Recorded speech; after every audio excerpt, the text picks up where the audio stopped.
ಅಷ್ಟರಲ್ಲೂ ಮುಸಲ್ಮಾನರು ಓಟ್ ಹಾಕಿದ್ದಾರೆ ಈ ಬಾರಿ ದಾವಣಗೆರೆಯಲ್ಲಿ. ಇಟ್ಸ್ ಬಿಕಾಸ್ ಆಫ್ ಓನ್ಲಿ ಯಡಿಯೂರಪ್ಪನವ್ರು ಹೋದ್ರಲ್ಲಿಗೆ ಆ್ಯಂಡ್ ಕ್ಯಾಂಡಿಡೇಟ್ ಸೆಲೆಕ್ಷನ್ ಚೆನ್ನಾಗಿತ್ತು. ಅದು ಸಾಧನೆ ಅಲ್ವಾ?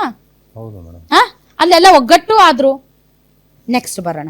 ಇನ್ನೊಂದು ಯಾವುದು ಇದು ಯಾವುದದು ಚನ್ನಪಟ್ಟಣ ಬೈ ಎಲೆಕ್ಷನ್. ಚನ್ನಪಟ್ಟಣ ಏನು ವಿಜೇಂದ್ರ ಅವರ ಎಲೆಕ್ಷನ್? ಅದು ಚನ್ನಪಟ್ಟಣ ಯಾರ್ದು? ಕುಮಾರಸ್ವಾಮಿ ಅವರ ಎಲೆಕ್ಷನ್. ಯಾಕಂದ್ರೆ ಅವ್ರ ಮಗನ್ ನಿಲ್ಸಿದ್ರು.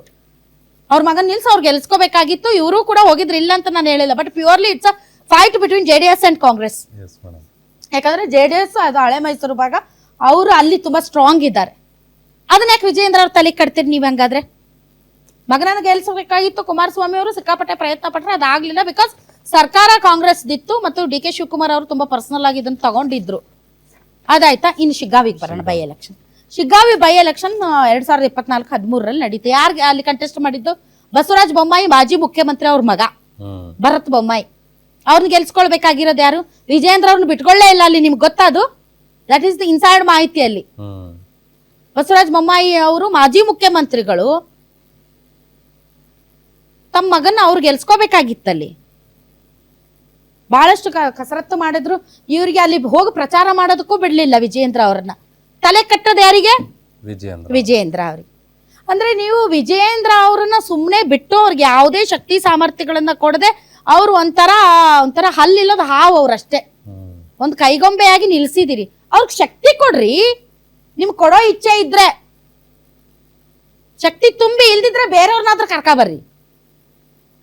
ಬಿಜೆಪಿ ಈಗ ಸರ್ಕಾರದಲ್ಲಿ ಸಿಕ್ಕಾಪಟ್ಟೆ ಒಳಜಗಳಿಗಿದೆ. ಕುರ್ಚಿ ಕಿತ್ತಾಟ ನಡೀತಾ ಇದೆ. ಅಲ್ಪಸಂಖ್ಯಾತರು ಅಪ್ಸೆಟ್ ಆಗಿದ್ದಾರೆ.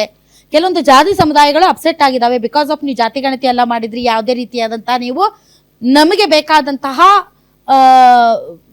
ಏನು ನಮ್ಮ ಕಲ್ಯಾಣಕ್ಕೆ ನೀವೇನು ಮಾಡಲಿಲ್ಲ ಅಂತ ಸಿದ್ದರಾಮಯ್ಯನವರ ಬಗ್ಗೆ ಒಂದು ಸಣ್ಣ ಅಪಸ್ವರ ಇದೆ. ಮತ್ತು ಸರ್ಕಾರದಲ್ಲಿ ಗ್ಯಾರಂಟಿ ಯೋಜನೆಗಳಾಯ್ತು ಅಥವಾ ಅಭಿವೃದ್ಧಿಗಳಾಗ್ತಾ ಇಲ್ಲ. ಒಂದು ಹದವಾದಂತ ವಾತಾವರಣ ಇದೆ. ಇದನ್ನ ಈಗ ಎನ್ಕ್ಯಾಶ್ ಮಾಡ್ಕೊಳ್ಳದೆ ನೀವು ಇನ್ಯಾವಾಗ ಮಾಡ್ಕೋತೀರಿ? ಬಿಜೆಪಿ ಅವರು ವಿಜೇಂದ್ರ ಅವ್ರ ಸಂಬಡಿ ಎಲ್ಸು ಏನಾದ್ರೂ ಮಾಡಿ ಅಲ್ಲ. ಈಗ ಬೇರೆ ಎಲ್ಲಾ ಕಡೆನೂ ಕಾರ್ಯಕ್ರಮ ಮಾಡ್ತಾರೆ ಅಂತ ಇಟ್ಕೊಳ್ಳಿ. ಯಾವ ಭರವಸೆ ಮೇಲೆ ಮಾಡ್ತಾರೆ ಇವರು? ಯಾವ ನಂಬಿಕೆ ಮೇಲೆ ಮಾಡ್ತಾರೆ? ಎಲ್ಲರನ್ನೂ ಒಗ್ಗೂಡ್ಸೋಕ್ ಒಂದು ಬೇಕಲ್ಲ, ಒಂದು ಅಂಟು ಬೇಕಲ್ಲ ಎಲ್ಲರನ್ನೂ ಹಿಡಿದಿಟ್ಕೊಳಕ್ಕೆ. ಮನೆಯೊಂದು 100 ಬಾಗಿಲು ಮಾಡಿ ಇಟ್ಟಿರಿ. ಈಗ ಆಲ್ರೆಡಿ ಬೈ ಎಲೆಕ್ಷನ್ ಆದ್ಮೇಲೆ ಶುರುವಾಗಿದ್ದಾರೆ ಎಲ್ಲರೂ ತಣ್ಣಗೆ ಎಲ್ಲಾ ಕಡೆಯಿಂದ.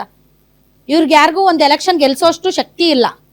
ತಮ್ಮ ಮಕ್ಕಳನ್ನೇ ಗೆಲ್ಸ್ಕೊಳಕ್ ಆಗಲ್ಲ ಇವರಿಗೆ. ಇಡೀ ಕರ್ನಾಟಕದಾದ್ಯಂತ ಸುತ್ತಾಡಿ ಓಟ್ಗಳನ್ನ ಪುಲ್ ಮಾಡುವಂತಹ ಮಾಸ್ ಲೀಡರ್ ಕೆಪಾಸಿಟಿನೂ ಇಲ್ಲ ಇವ್ರಿಗೆ. ಬಟ್ ಸೂಜಿ ತಗೊಂಡು ಚುಚ್ತಿರೋದು ಹಿಂದಿಂದ.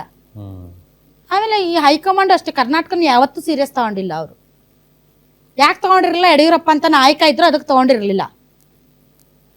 ಈಗ ಯಡಿಯೂರಪ್ಪನವರನ್ನ ಮುಂದೆ ನಿಲ್ಲಿಸಿ ಓಟ್ಗಳನ್ನ ಮತ್ತೆ ಧ್ರುವೀಕರಣ ಮಾಡಕ್ಕೆ ಅಥವಾ ಮತ್ತೆ ಎಲ್ಲ ಜಾತಿ ಸಮುದಾಯಗಳನ್ನ ಒಗ್ಗೂಡ್ಸೋಕೆ ಒಂದು ಪ್ರಯತ್ನ ನಡೀತಾ ಇದೆ.